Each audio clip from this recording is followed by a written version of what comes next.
What if I told you that seemingly kind people might be hiding deep hatred behind a smile?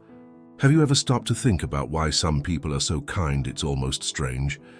That coworker who never complains, who always offers to help, who accepts everything silently. That person who seems like an angel on earth. There's a 19th century German philosopher who dedicated years of his life to proving that this kind of kindness might just be a mask for resentment, a mask for hatred, a mask for revenge. O nome dele, Friedrich Nietzsche, and his theory about it is so disturbing that even today it bothers many who stop to really think about it, because Nietzsche wasn't talking about psychopaths. He wasn't talking about bad people pretending to be good. He was talking about something much deeper and much more common than we imagine. He was talking about kindness as a weapon, about humility as a war strategy, about compassion as a form of domination. And worst of all, he might be right.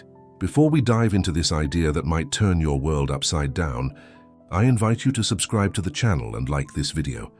I also invite you to answer here in the comments. Have you ever met someone whose kindness seemed fake? Strange? Exaggerated? Tell me below. Thank you very much for your attention. Now going back to the video. Chapter 1. On the genealogy of morality. To understand this idea of Nietzsche's, we need to go back in time. Germany, late 19th century. A guy named Friedrich Nietzsche, philosopher, professor, misunderstood genius, is writing one of the most controversial books in the history of philosophy, on the genealogy of morality. In this book, he asks a simple but devastating question. Where does our morality come from? Where does this idea come from that being kind, humble, compassionate, and patient is good, and that being strong, dominant, proud, and aggressive is bad? Most people's response would be, well, that's obvious. It's always been that way. It's human nature. But Nietzsche looks at this and says, no, it wasn't always like this. And it's not obvious. In fact, this was invented, and what's more, it was invented by the weak. Wait, what do you mean? Nietzsche divides human morality into two types: master morality and slave morality. The morality of the masters is the morality of the strong, of warriors, of those who have power. They look at their own strength and say, this is good. I am good, I am noble, I am powerful. And they look at the weak and say they are bad. They are inferior. It is a morality that arises from affirmation, from self-confidence, from pride. But then comes the turning point. The weak, those who lack physical power, those who cannot dominate by force. They invent another morality, a moral code that turns everything upside down. They look at the strong and say, they are evil. They are violent. They are cruel. They are selfish. And they look at themselves and say, we are good. We are humble. We are compassionate. We are pure, and that's it. Now, weakness has become virtue, and strength has become sin. But Nietzsche doesn't stop there. He says this reversal of values is not innocent. It's not a simple difference of opinion. It's revenge. It's pure resentment being transformed into a moral system, because the weak cannot defeat the strong on the battlefield. They cannot compete physically. They cannot dominate through brute force. So they do something brilliant, and at the same time sinister. They create a new arena, an arena where they have an advantage, the arena of morality. And in this arena, to be weak is to be virtuous. To be humble in the worst sense of the word is to be holy. To suffer is to be pure, and suddenly the strong begin to feel guilty. They begin to question their own nature. They begin to repress their own instincts, and the weak gain power. Not the power of force, but the power of guilt. The power of moral judgment. Nietzsche calls this the revolt of slaves in morality, and according to him, this changed the history of humanity. Because before this revolt, the values were clear: strength, courage, health, life, power. After this revolt, the values changed: weakness, false humility, denial, sacrifice, guilt, and what about kindness? Kindness has become the weapon of choice for the weak. Chapter. Let's make philosophy more concrete. Think of a real-life situation. You're in a work environment.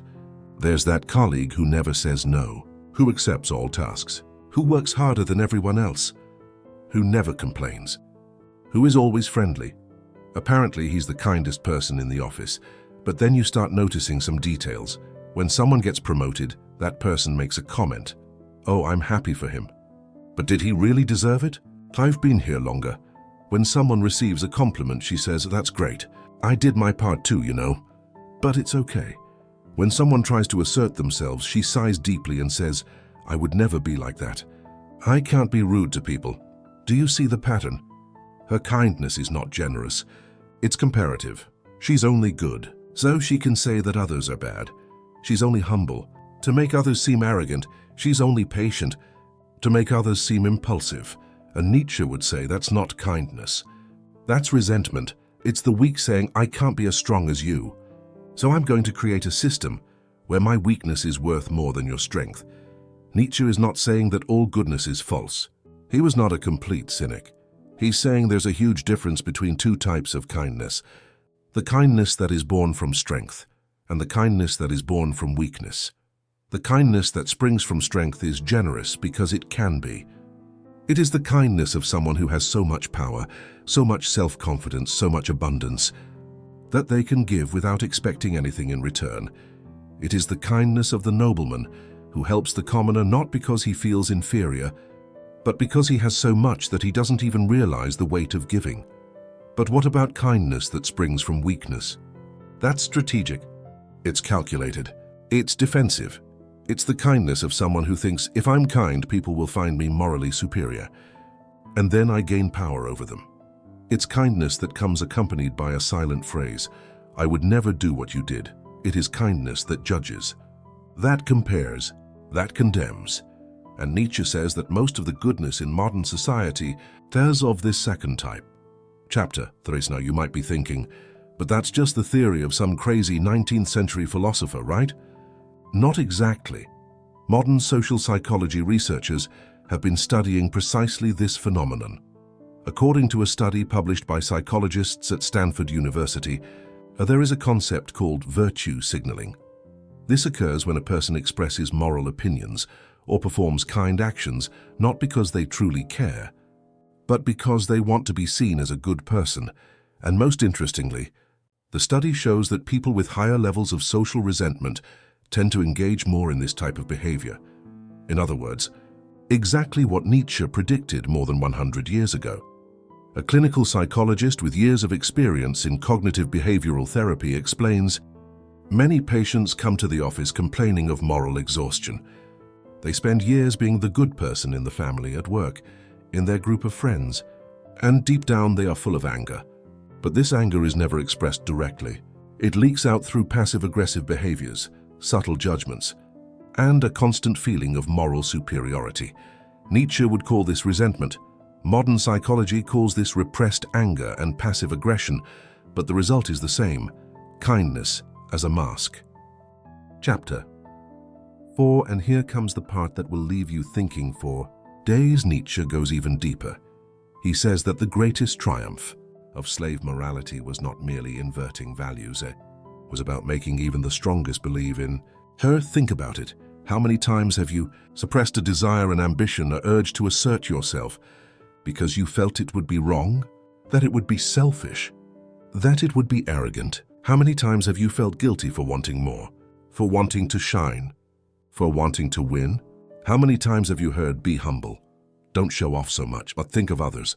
You're being selfish"? Nietzsche would say, that is the voice of resentment within you. It's the slave morality that has been so deeply internalized that now you mold it yourself. You blame yourself. You diminish yourself. And what's most disturbing, you do this thinking you're being a good person. But what if you're not being weak? What if you're just being weak? Chapter 5. So what do we do with all of this? Nietzsche isn't telling you to become a selfish jerk. That's not it. He's saying examine your motives. When you are kind, is it because you genuinely want what's best for the other person, or because you want to feel morally superior? When you are humble, it's because you truly recognize your limitations, or because you want others to appear arrogant by comparison. When you are patient, it's because you have inner strength, or because you're afraid to assert yourself. The difference between genuine kindness and disguised resentment is this: genuine kindness doesn't need to compare itself. It doesn't need to judge. It doesn't need to belittle anyone. She's simply but what about resentment? Resentment always comes with a hidden message. I am better than you. And Nietzsche provokes us with one last devastating question. What if most of what we call morality is just weakness dressed up as virtue? If you enjoyed this video, I invite you to subscribe to the channel again. We bring you reflections like this every week. I'll do my best to upload at least 2 videos per week to this channel. Leave a like if you've made it this far, because it shows the algorithm that it's worthwhile to spread this type of content. And tell me in the comments, can you identify moments when people around you demonstrated this false kindness? Philosophy isn't here to give easy answers. It's here to ask difficult questions, and Nietzsche was a master at it until the next video.